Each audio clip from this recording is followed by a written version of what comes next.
Top 10 non-benders in Avatar The Last Airbender. Number 10, June. One of the greatest of her time, to be precise. She's a pro at the whip, and if you ain't careful, she'll leave a scar. An elite at tracking people, and is not loyal to any side, only those who pay the most. No surprise she's a beast tamer, and I'm not just talking of man's hearts. She rides a Shirshu she names Nala, which is almost like a giant wolf-like mole. It has no eyes, yet sees through its tongue and nose, through taste and smell. Its tongue can also inject a toxin that paralyzes its prey, making Nyla at the end of the day the greatest pet for a bounty hunter as good as June. If you ever need someone brought in dead or alive, but mainly alive, holla at June. Number 9, Varric. Varric is your beyond average wealthy genius, capable of inventing stuff beyond your wildest dreams. He's completely eccentric, and once he has his sights set on achieving something, he goes at it like a punch to the face, being responsible for some of the many remarkable technological innovations in Korra's era. This brilliant billionaire businessman is always ready to make a profit, though sometimes it leads him down the wrong road, often putting himself and those around him in danger. But luckily, being wise and knowledgeable, he grew as a person and stopped taking his loyal, capable assistant for granted. Finally realizing he loved her, they eloped and started a new life together. Number 8, Julie. Do the thing, Julie. She was the beautiful and insanely capable assistant of the genius businessman Varric. This girl could do anything, and whatever Varric needed of her, whenever he needed it, she was ready and willing to support him. She was even a pro at using a power mech suit to defend this dude. Talk about having a ninja as a helping hand. But because Varric abused her loyalty, taking her for granted, she seemingly betrayed him. But nah, not my girl Julie. She was loyal to the very end, ride or die, spy. Which allowed Varric to finally realize and confess his love for her, which she returns heavily, which is why she was so loyal. They got married and truly had one of the best happy endings in the entire Avatar series. Number 7, Jet.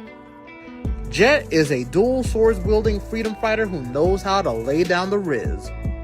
He's a ride or die for his companions, and all he wants is to free the world from Fire Nation tyranny. Mainly because he's obsessed with revenge after what they did to his parents and his village when he was a child.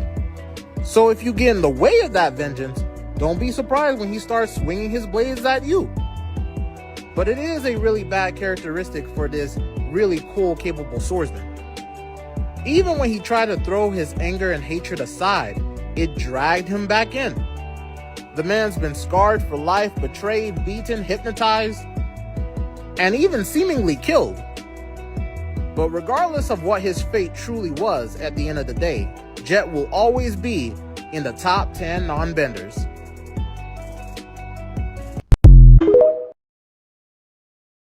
Number 6, Mai. Mai is the definition of complex. She is a governor's daughter, so she comes from a high wealthy house. But she ain't helpless. She can definitely powwow with the best of them. Being an expert knife, dagger, arrow, dart thrower, she has insane accuracy and precision and almost never misses. And once she has a target in her sight, she'll keep going at it until she hits it. So definitely not the type of girl you want to break up with. She's also very dark in her personality, very serious, but also laid back, which is why I feel she's so complex. But maybe it's just me. Either way, she was forced into being part of Azula's elite group of hunters to track and bring down the Avatar. But through Zuko, she awoke to realize she loved him more than she feared Azula. Number 5, Ty Lee. I'm sorry, I have to say this. Ty Lee was a snack on Avatar The Last Airbender. I'm sorry, but I'm not just putting her on here just because of her looks and zaniness. She was an elite fighter. Coming from a circus background, she is incredibly acrobatic and has a profound understanding of chi blocking like none you've ever seen. She is graceful with the leaps and very precise with her knuckles. She is fast, strong, and most of all, loyal. But if she finds that you are definitely not the right type of person to follow, she'll take you down. Because she values friendship and she doesn't want to see a friend get hurt. That's why Ty Lee's so high on this list. She's just incredible. Number 4, Suki. Suki is a proud Kyoshi warrior. And honestly, coming to mind, Kyoshi couldn't have inspired none better. Not only is she well trained and a fierce warrior, but she has a lot of love and heart, which in most cases makes her even stronger because she's very determined to protect what she cares about deeply. But even though she is very kind, don't take her niceness for weakness. Because if you get on her bad side, you'll be making out with the ground pretty quick and hard.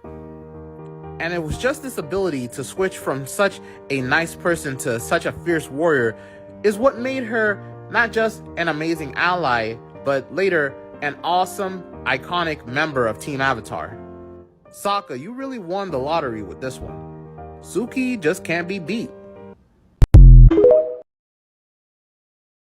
Number 3, Asami Sato. Asami is a brilliant industrialist, engineer, businesswoman, and capable butt kicker. And not to mention, an insanely good driver.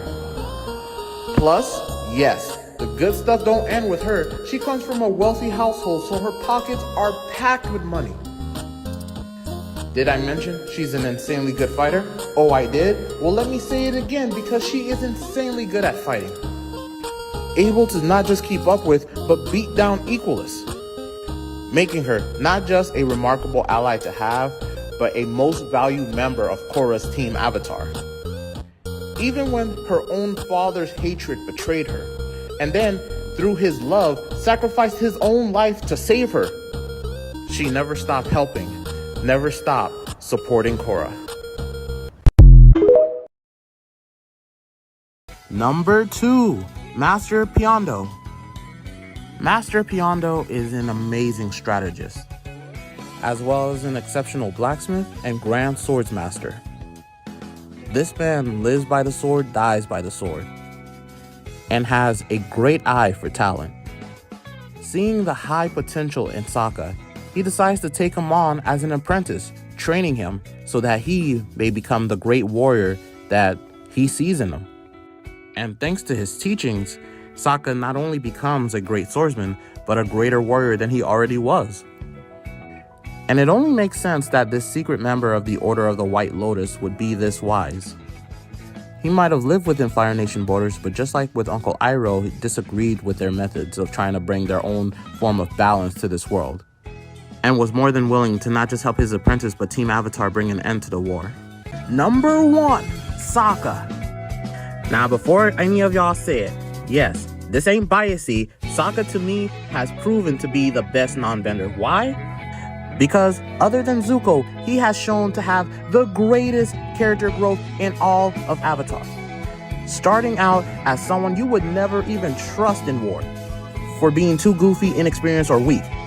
But Sokka had the greatest potential, and he proved it time and time again, growing smarter, stronger, and overall better as a warrior than any other character. Not just befriending a lot of people, but just like with the Avatar, learning from them, training with them to become overall better. And he, just like his father and Master Piondo, is an amazing strategist. And combined, he's come a long way, which is why, like his sister, he never stopped being a valued member of Team Avatar. Top 10 non-benders in Avatar The Last Airbender. Number 0, Tokuga. Tokuga, is a young non-bending mobster who overthrew Viper as the head of the triple threat triad. With all the triads' turf destroyed, he was determined to unite all the triads under his rule, regardless of the cost. When a run-in with a dragon ill spirit left him severely deformed, Tokuga usurped control over Kuum Enterprises as he held its CEO, Wanyan Kuum, responsible for the attack. Using Kuum Enterprises' assets, Tokuga and the Triple Threats then stole a large amount of Earth Empire weaponry and threw Republic City into chaos. The criminals were defeated by Team Avatar. However, though, Tokuga managed to escape into the spirit world, and he is a skilled fighter, mixing chi blocking with the usage of hook swords into his fighting style. Additionally, by his own claim, Tokuga's physical strength and speed became enhanced as a result of his deformation after his encounter with the dragon eel spirit. At the same time, he mastered fine control and movement of the arm to precisely strike pressure points with his chi blocking. He also appears to be capable of altering the length of this new limb, allowing him to extend it to reach to a certain degree. And as a bonus of being part spirit, he is also immune to poisonous gas.